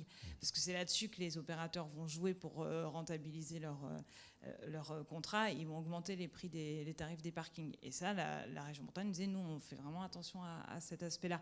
Et donc, mais ils investissent. Ils ont 6 personnes à temps plein qui sont vraiment concentrées là-dessus. Après, je pense que c'est pas la seule collectivité locale. Par contre, ça n'empêche pas qu'ils font quand même appel à des conseils extérieurs, en l'occurrence cette avocate, parce qu'il y a quand même le moment où, quand il faut signer le contrat, rédiger le contrat, ils ont besoin encore de gens extérieurs, quoi.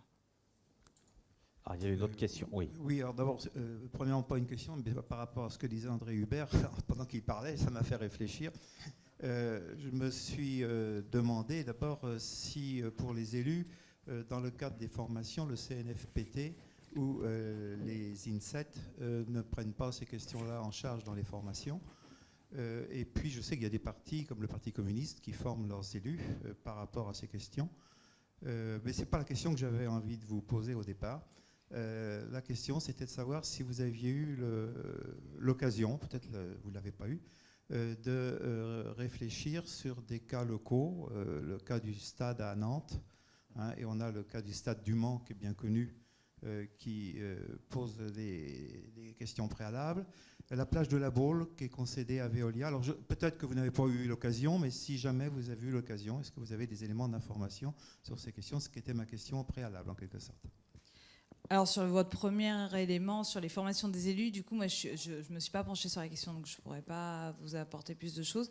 Par contre, sur le stade à Nantes, je voulais m'intéresser à la question, et avant que je l'ai fait, je crois que Médiacité a sorti une série en fait sur le financement du stade nantais. Donc si ça vous intéresse, alors Médiacité c'est payant. C'est accessible que sur abonnement, mais vous avez un accès gratuit de 24 heures si vous voulez découvrir. Et je ne l'ai pas lu leur série, mais je sais qu'ils ont sorti toute une série sur le financement du stade à Nantes. Donc, mais je ne saurais pas vous en dire plus. La plage de la Baule, c'est un des points que je voulais creuser. Finalement, ça ne rentrait pas dans mon ouvrage et j'y consacre un petit paragraphe. En l'occurrence, j'ai quand même interviewé un autre avocat spécialisé parce qu'il n'y a quand même pas qu'elle qui est sur le marché. Et lui, je pense qu'il est un peu moins cher, mais il ne traite pas les mêmes dossiers. Lui, il est plutôt sur les abattoirs et les centres aquatiques que sur le viaduc de Millau. C'est pas les mêmes échelles. Mais, et donc, lui, il me disait que sur la plage de la Baule, il me dit, mais je ne comprends pas pourquoi la... Du coup, je ne suis pas allée plus loin parce que c'est vraiment 3 lignes dans mon livre. Mais c'est un sujet que je voulais continuer à creuser. Et il me dit, je ne comprends pas pourquoi la commune a fait ça, parce qu'en fait, elle aurait pu continuer à être, elle aurait pu être en délégation avec l'État, enfin signer, être la délégataire de l'État. Et il dit, je ne comprends absolument pas pourquoi ils ont délégué à Veolia. C'est un acteur mercantile qui va forcément avoir besoin de se faire de l'argent sur les commerçants de la plage, et ça va être une catastrophe. Lui, il me disait ça en septembre l'année dernière, en septembre 2017. Depuis, je me suis pas du tout repenchée sur la question, et d'ailleurs, j'avais complètement oublié. Donc, je pense que je vais retourner voir là-bas. Mais d'ailleurs, je me rends compte qu'on n'a plus de... Enfin, moi, j'ai rien vu passer dans la presse récemment sur le sujet. Il y a une fronde des commerçants, hein, je crois, parce que Oui, leurs concessions augmentaient terriblement. Oui, voilà, parce que ça, ils avaient résilié les contrats des commerçants pour en signer de nouveaux, et qui avec des loyers beaucoup plus chers qu'avant. Mais vraiment, moi, l'avocat spécialisé sur la question, et qui sont des avocats de délégation de service public, c'est-à-dire c'est des gens qui, a priori, sont plutôt pour ce genre de mode de gestion, parce qu'ils sont là pour aider les communes à... Et là, ils me disaient, mais c'est incompréhensible, c'est un choix vraiment qui me dépasse. Et vous avez dit plage de la Baule, vous aviez dit autre chose? Non. Et puis, et du coup, comme je disais tout à l'heure, ici, il y a la cité sanitaire de Saint-Nazaire aussi, où moi, je commence juste à m'intéresser à la question. Là, j'y étais tout à l'heure. Et là aussi, il y a quand même un gros scandale. D'ailleurs, c'est la deuxième, enfin, il y en a eu que 2 en France qui ont été construites sur ce modèle-là. Et l'autre... Alors, c'est pas une délégation de service public, c'est un bail amphithéotique. Voilà, en fait, c'est juste un autre mode juridique, mais c'est le même principe. Hein. C'est un contrat de 35 ans avec un loyer à rembourser, en l'occurrence 17 millions d'euros par an. Et en fait, à la sortie, ça leur coûte beaucoup, beaucoup trop cher. Et en l'occurrence, l'autre hôpital qui a été construit sur le même modèle, à Corbeil-Essonnes, ils ont réussi à résilier le contrat en payant évidemment des indemnités, mais ils sont revenus en arrière pour éviter de perdre de l'argent pendant 40 ans. Donc... c'est aussi un gros sujet ici.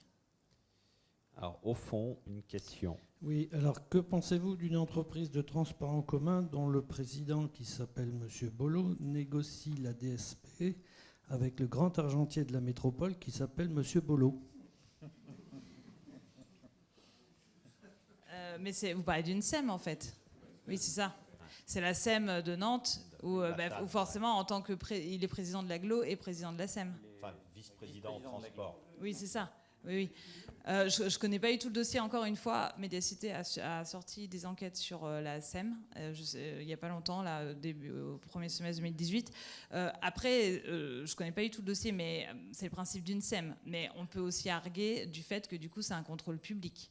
C'est-à-dire qu'en tant qu'il est effectivement président de la société de transport et président de la métropole, mais du coup, on peut arguer que ça reste dans le public.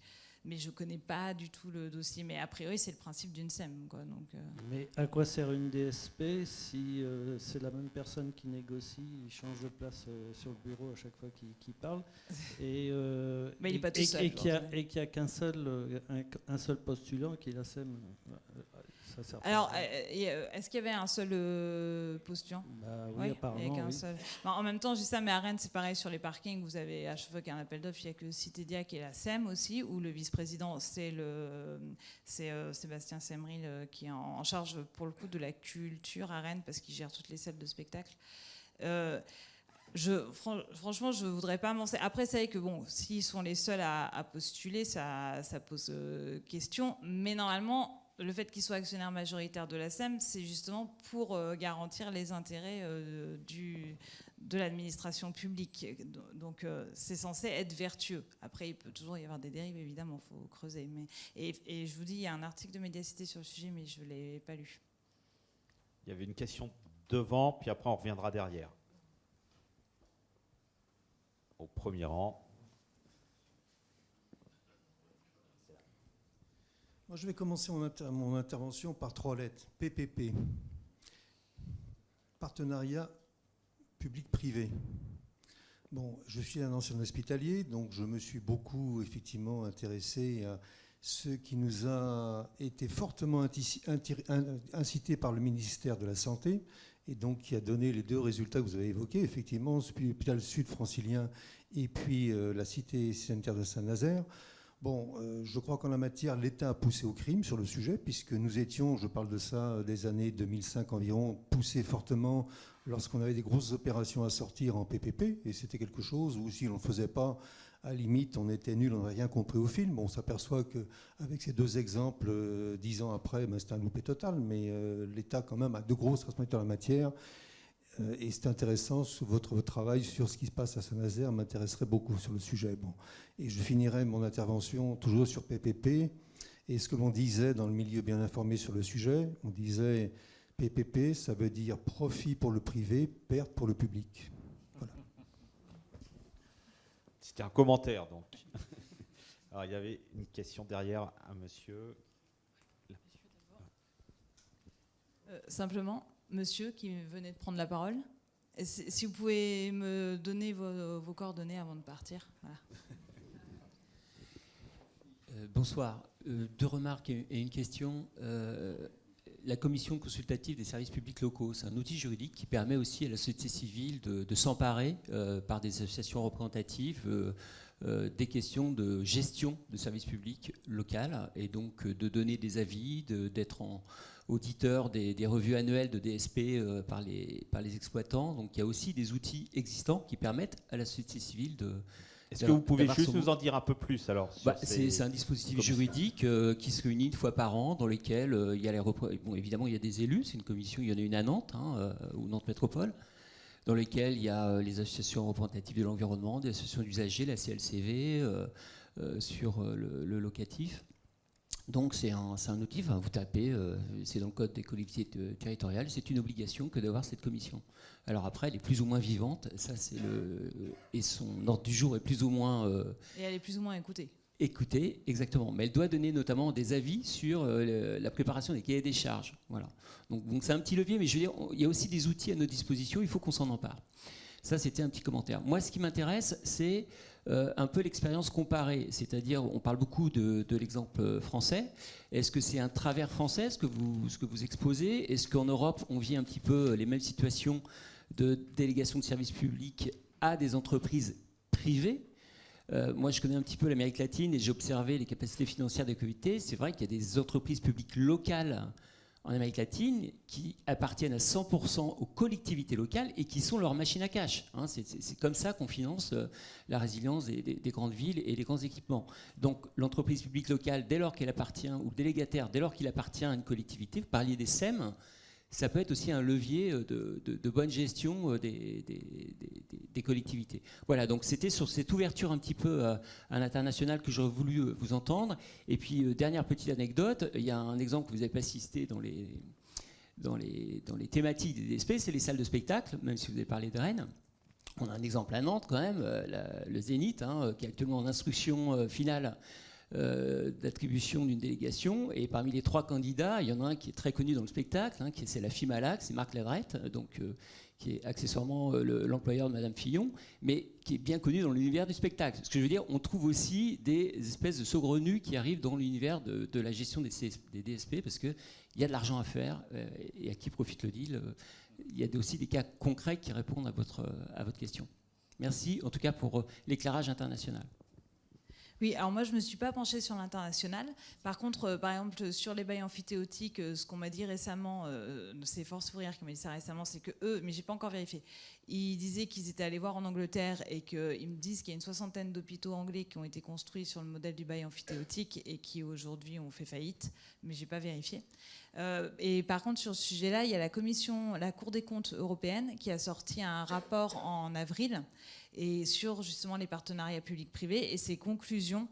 Elle est allée voir du côté de tout ce qui est télécom. Elle est allée voir en France, enfin dans plusieurs pays d'Europe. Elle a fait télécom, santé et je ne sais plus quel autre domaine. Et elle en conclut, elle a étudié 12 opérations. Et sur les 12 opérations, elle en conclut qu'elle a sorti le partenariat public-privé est négatif pour les finances publiques et pour l'efficacité l'exploitation du service. Donc c'est un rapport qui est de la Cour des comptes européenne qui est sorti au mois d'avril. Et après, sur la spécificité française, oui, c'est une spécificité française et la preuve, c'est que ce sont nos entreprises qui maintenant vont vendre la délégation de services publics à l'étranger. Et en l'occurrence Vinci, avec les aéroports, ils sont en train de grignoter le marché des aéroports. Ils ont commencé par le Portugal et là, ils viennent d'obtenir des marchés aux États-Unis.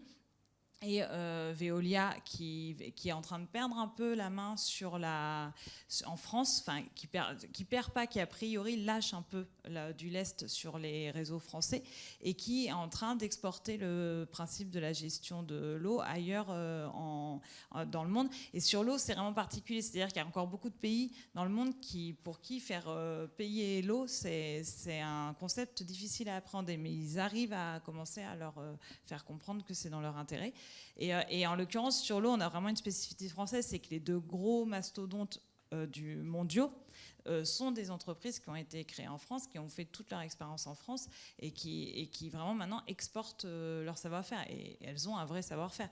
Et c'est vrai c'est là où on en revient au patriotisme économique. C'est vrai qu'on a des grosses entreprises qu'il s'agisse notamment dans le BTP, qui sont très, très bonnes, qui sont des entreprises qui fonctionnent bien et qui exportent énormément à l'étranger, mais qui du coup exportent aussi ce mode de gestion qui peut être une spécificité française. Oui. Oui, moi c'était en fait une question tout à fait identique que je voulais poser, donc c'est pas la peine de la poser. Sinon, sinon je suis tout à fait d'accord avec vous. Donc vous avez bien montré qu'il y avait deux échelons au niveau des grands investissements, le niveau national et le niveau local ou régional. Et vous avez bien montré les insuffisances qu'il peut y avoir parfois à certains niveaux, et par exemple au niveau local. Alors qu'à l'inverse, vous dites qu'au niveau national, il y a des compétences solides parce qu'il y a des fois des échanges assez étranges entre l'État et les grands concessionnaires. Donc je suis effectivement tout à fait d'accord sur le niveau local où là, il y a besoin d'un renforcement des compétences. Et ma question, c'est est-ce que vous pensez, vous, que les SEM vont dans ce sens-là ? Les SEM sont soumises à concurrence exactement comme les autres opérateurs privés, sauf dans certains cas qui sont particuliers. Mais est-ce que justement c'est une garantie supplémentaire d'avoir une bonne gestion de l'argent public au travers d'une SEM ? Alors, en fait, c'est déjà la garantie d'avoir de l'argent qui revient dans les caisses publiques, parce que l'actionnaire majoritaire est public. Ça, c'est la première garantie. C'était le cas sur les SMK, donc les sociétés d'économie mixte concessionnaires d'autoroutes, où avant de savoir si elles géraient bien ou pas les autoroutes, ce qui était sûr, c'est qu'à l'époque, les péages rentraient dans les caisses de l'État qui était actionnaire majoritaire. C'est la première chose. Par contre, non, c'est pas la garantie d'une bonne gestion, parce que c'est pas le public gère pas forcément mieux que le privé. Donc, c'est toujours pareil. C'est que ça dépend du contrôle. Vous pouvez avoir une société d'économie mixte qui n'est pas du tout contrôlée. C'est peut-être le cas de la SEM nantaise, je ne sais pas. Et vous allez avoir les mêmes dérives. Par contre, ou du coup, peut-être que vous aurez un mauvais rendu du service public, ou peut-être que sur un réseau d'eau, le réseau sera mal entretenu de la même manière que vous pourriez l'avoir avec une gestion privée. Mais par contre, la seule chose que vous garantissez, c'est que les recettes tombent majoritairement dans l'assiette publique. C'est la seule chose que vous pouvez garantir. Mais la société d'économie mixte, elle sera efficiente que si elle est bien contrôlée et bien menée par des décideurs publics investis et compétents. Il n'y a pas de secret. Enfin, vous juste sur ce sujet-là, vous faites quand même fait état de comparaisons qui sont faites entre des régies publiques qui gèrent le service d'eau et des concessionnaires privés. Et a priori, les régies publiques sont moins chères, enfin ont des résultats meilleurs pour le citoyen et l'habitant, pour le consommateur, puisqu'elles vous dites qu'elles sont entre 10 et 20% moins chères. 10%, oui. Ouais. Donc, alors, en fait, c'est forcément moins cher. C'est pas forcément moins cher pour le consommateur, encore une fois. C'est que ça peut être moins cher pour la collectivité, mais que ça va pas forcément être répercuté oui, parce sur le tarif de l'eau. On réinvestit dans l'eau. Voilà, parce que après, ça, c'est pareil, c'est un choix politique. Vous pouvez choisir de faire payer moins cher votre eau et puis de pas avoir d'argent ensuite pour renouveler vos réseaux. Et enfin, vous pouvez être démagogique ou vous pouvez dire, bah non, vous allez payer cher. Par contre, vous aurez un réseau d'eau béton. Mais ça, c'est un choix. Mais par contre, effectivement, ça, c'est le service d'observation des services de l'eau et de l'assainissement. C'est l'Observatoire des services de l'eau et de l'assainissement qui le note, qui a un service délégué au privé, un service de l'eau délégué au privé. Le tarif est à peu près 10% plus cher, le tarif au consommateur. Mais en fait, c'est logique, c'est qu'il y a des frais qui sont vraiment liés à la gestion privée, qui sont ce qu'on appelle chez Veolia, notamment, enfin chez Veolia, chez Suez, des frais de siège. C'est-à-dire que dans les contrats, ils mettent toujours un pourcentage pour des frais généraux qui remontent à la maison mère. Alors, il faut savoir que ça s'élève souvent entre 5 et 10 millions d'euros. Non, enfin, c'est 7 millions d'euros, je crois, sur le CEDIF, donc ça doit être le maximum. Non, je ne sais plus le montant. Mais à la sortie, la dernière fois, je me suis dit, si on commence à mettre bout à bout tous leurs frais de siège d'un contrat à l'autre, ça fait quand même beaucoup pour payer 300 personnes qui travaillent au siège parisien. Et ça, c'est vraiment ce que pointe notamment un ancien de Veolia, qui est devenu militant pour l'eau publique, qui pointe le fait qu'ils se font vraiment des grosses marges là-dessus. Donc en fait, vous avez ces frais-là, c'est les frais de siège, c'est les frais de personnel qui sont souvent mutualisés, par exemple au niveau du Grand Ouest. Et en fait, ils vont payer, je sais pas, je dis n'importe quoi, 30 personnes, mais c'est 30 personnes qui vont circuler sur tout le Grand Ouest sur plusieurs contrats. Alors que vous, quand vous reprenez la main, vous payez des gens qui sont affiliés qu'à votre contrat. Et c'est là-dessus que la société publique locale rennaise disait qu'ils avaient gagné de l'argent et de l'efficacité. C'est parce qu'ils disaient, aujourd'hui, on a des gens qui font les plannings d'intervention, c'est des gens du territoire qui connaissent parfaitement le territoire. Ils disaient, avant, les plannings, ils étaient faits à Paris et ils étaient capables d'envoyer un gars à 8 heures je sais pas, dans une commune, et puis il fallait qu'il soit à 8h30 dans une autre commune à 30 km à l'inverse, et puis qu'il revienne à 9h par là, parce qu'en fait ils connaissaient pas les territoires et qu'ils faisaient limite par ordre alphabétique, quoi. Et qu'à la fin, les gars, ils perdaient vachement de temps de productivité. Et l'idée, on a énormément gagné en productivité parce qu'on fait travailler des gens, on travaille avec des gens qui sont ancrés au territoire. Donc ça, c'est quand même des sources d'économie. Et c'est ce qui fait qu'au final, un service délégué au privé est toujours un peu plus cher, parce qu'il y a une marge, un bénéfice de l'entreprise. Ouais. Oui, je voudrais vous poser une question un peu cynique, ou même totalement cynique. Vous vous rappelez dans votre livre notamment que l'histoire des rapports entre les collectivités et les grands groupes, c'est déjà une histoire ancienne. Et notamment sur l'eau, on peut filer la métaphore de la pompe, mais on sait que ça servait le financement, non seulement le financement public, le financement politique, mais aussi le financement des clubs sportifs. Enfin, il y avait des relations... Les clubs sportifs, c'est encore le cas. C'est du sponsoring, c'est tout à fait légal. Assez bien organisé. Et vous rappelez aussi dans votre livre que Antoine Frérot, le patron de Veolia, est toujours l'invité à l'espace collectivité de la fête de l'humanité chaque année. Donc il y a toujours des choses qui subsistent, mais la loi a fait changer quand même un certain nombre de choses. Donc ces pompes-là commencent à changer de nature. Mais pour être totalement cynique, est-ce que les grands groupes que vous connaissez un peu, finalement, ne vont pas se dire que là où il faut qu'ils aillent investir, c'est peut-être plus forcément simplement chez les élus et chez les services, mais chez les citoyens eux-mêmes, c'est-à-dire qu'ils investissent aussi le secteur associatif et qu'ils soient capables aussi, eux, de susciter des associations qui fassent aussi du lobbying comme ça. En matière de santé, les groupes de santé savent faire ça aussi avec certaines associations. Est-ce que dans les contacts que vous avez, vous pouvez aussi constater qu'on peut voir apparaître des phénomènes comme ça sur des politiques publiques assez classiques des collectivités? Alors pour l'instant, j'ai pas vu ça. C'est vrai que surtout sur des groupes comme Veolia et Suez, ils sont vraiment sur les élus. Ils se concentrent sur les élus. Moi par hasard, en janvier, je suis tombée sur un dîner d'élus organisé par Suez au nouveau centre des congrès de Rennes. Je suis passée par là par hasard, et en fait, c'était la clôture du carrefour de gestion locale de l'eau. Et il y avait écrit, en plus c'était complètement affiché, des dîners des élus organisés par Suez. Et où quand j'ai parlé à la chargée de com, elle me dit mais on invite nos clients ou nos futurs clients, c'est vraiment quelque chose de banal. Après, envers les citoyens, je suis pas sûre qu'après, si, ils le font aussi en termes de communication. Enfin, vous avez quand même, en termes de publicité, ils sont très présents. Et par exemple, les sociétés d'autoroutes, elles font ce travail-là envers les citoyens en faisant du lobbying auprès des médias. C'est-à-dire que, encore la dernière fois, ils ont envoyé un communiqué de presse, je ne sais plus sur quelle affaire ils étaient mis en cause, et pour encore une fois expliquer qu'ils font super bien leur boulot, pour vraiment, et ça marche parce qu'après vous avez, par exemple, c'était un supplément de l'Est républicain qui avait été payé par Vinci.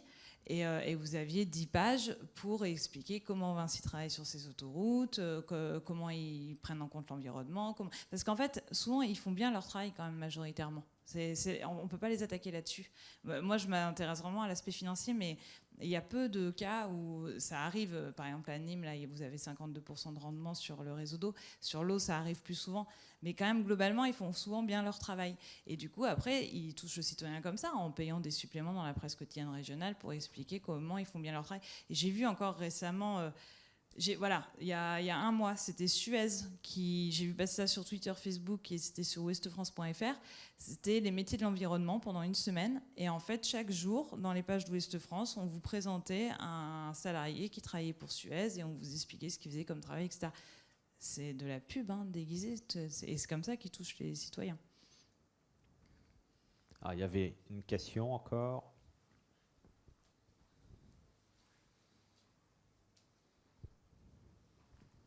Merci. Après 1h30 d'une discussion très intéressante, un sujet sensible, il y a un mot qu'on n'a jamais entendu. Alors, peut-être c'est un gros mot, ou alors il ne faut pas le dire.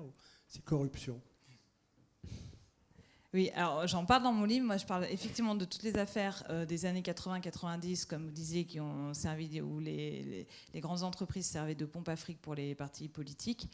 Moi, j'ai pas vu ça aujourd'hui. Je suis pas arrivée là. Et ce que j'ai tendance à penser, c'est qu'au final, de penser que derrière tout ça se cache de la corruption, c'est un peu simpliste et que, en fait, il faut aller plus loin parce qu'au final, c'est plus difficile, parce que c'est plus facile de taper sur les élus en disant tous pourris, tous corrompus, et à la sortie, on peut espérer qu'ils finissent devant un tribunal et qu'ils soient condamnés. En fait, c'est beaucoup plus compliqué quand il n'y a pas de corruption et que ce qu'il faut, c'est travailler sur les mentalités, sur quelque chose qui est beaucoup plus difficile à saisir. Et donc, moi, dans les affaires que j'ai traitées, je ne vois pas de corruption. Par exemple, sur Notre-Dame-des-Landes, on est sur de la connivence, on est sur du conflit d'intérêts. Quand on a un préfet de Loire-Atlantique qui a préparé la déclaration d'utilité publique en 2007 et qui, depuis, travaille chez Vinci depuis 2011, là, on est sur du conflit d'intérêts, mais pour moi, on n'est pas dans... Je suis quasi sûre qu'il n'y a pas d'échange d'enveloppe. C'est pas du tout ça. Excusez-moi, le conflit d'intérêts, c'est une forme de corruption. Ben c'est pas de la corruption, c'est de la connivence, du coup. C'est du conflit d'intérêts. Mais c'est pas de la... Après, ça dépend où on place son curseur, en fait, de tolérance. En fait, c'est ça aussi.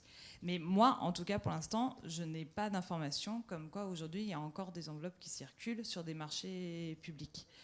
Et je suis pas sûre qu'ils aient besoin de ça, en fait. Enfin, vraiment, je pense pas. Je pense qu'aujourd'hui, par exemple, sur l'aéroport de Paris, le fait que Bercy soit à l'affût de faire rentrer du cash, ça suffit à Vinci pour leur vendre tout et n'importe quoi.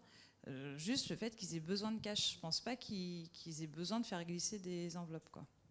Vous parlez un peu de surfacturation quand même dans l'ouvrage, mais c'est surfacturation pour faire davantage de résultats dans le groupe, quoi, hein. C'est ce que j'ai compris. Oui, et puis en plus, surtout, souvent, c'est intégré au contrat. C'est-à-dire que c'est tout à fait transparent.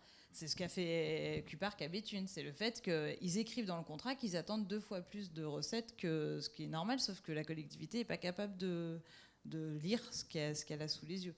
Donc, la plupart du temps, quand il y a surfacturation, c'est presque en transparence.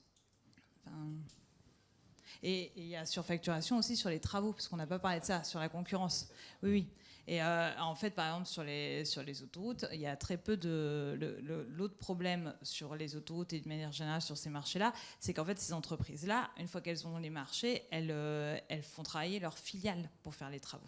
Et c'est là qu'on arrive aussi au fait qu'on ne fait plus marcher la concurrence et qu'en plus de ça, la collectivité va payer des travaux beaucoup plus chers que si elle était en direct et qu'elle faisait marcher la concurrence locale.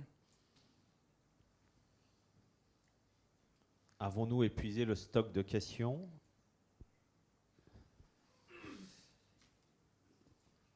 Il n'y a plus de questions. Vous savez tout des délégations de services publics. Merci à Isabelle Jarjaille pour nous avoir raconté un peu tous les dessous et les dessus de ces contrats. Donc son livre est en vente ici, Service public délégué au privé, à qui profite le deal. Il coûte 16 €. Oui. 16 €. Il est intéressant à lire. Et puis il y aura, je crois que le livre connaît un bon succès. Est-ce qu'il y aura une édition réactualisée à terme ou... Je ne sais pas, je ne suis pas encore là-dedans. Ou peut-être un tome 2, parce que vous le dites d'ailleurs, vous traitez certains sujets.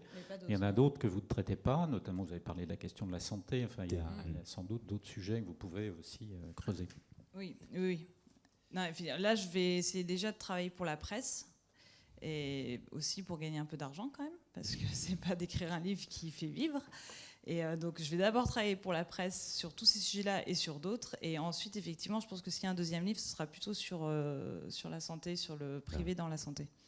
Alors, vous trouverez aussi le dernier numéro de Place Publique, le numéro 66, avec un dossier où on parle de l'après Notre-Dame-des-Landes et comment fait-on encore projet après le 17 janvier. Que se passe-t-il? Comment arrive-t-on à fédérer ou à ne pas fédérer autour d'un projet? Et puis vous avez aussi, et c'est une publication qui a reçu un prix il y a quelques jours de la ville de Nantes,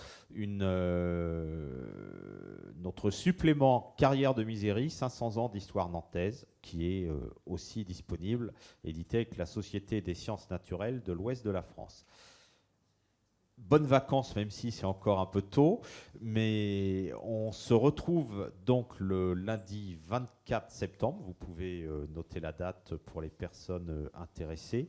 On aura donc Olivier Boulga, cet économiste qui vient de Poitiers et qui nous... Bouba, pardon, et qui nous parlera donc de la CAM, compétitivité, attractivité, métropolisation et excellence. Autrement dit, nos grandes villes, nos agglomérations sont-elles dopées? Voilà. Merci beaucoup et bonne soirée. Merci à vous.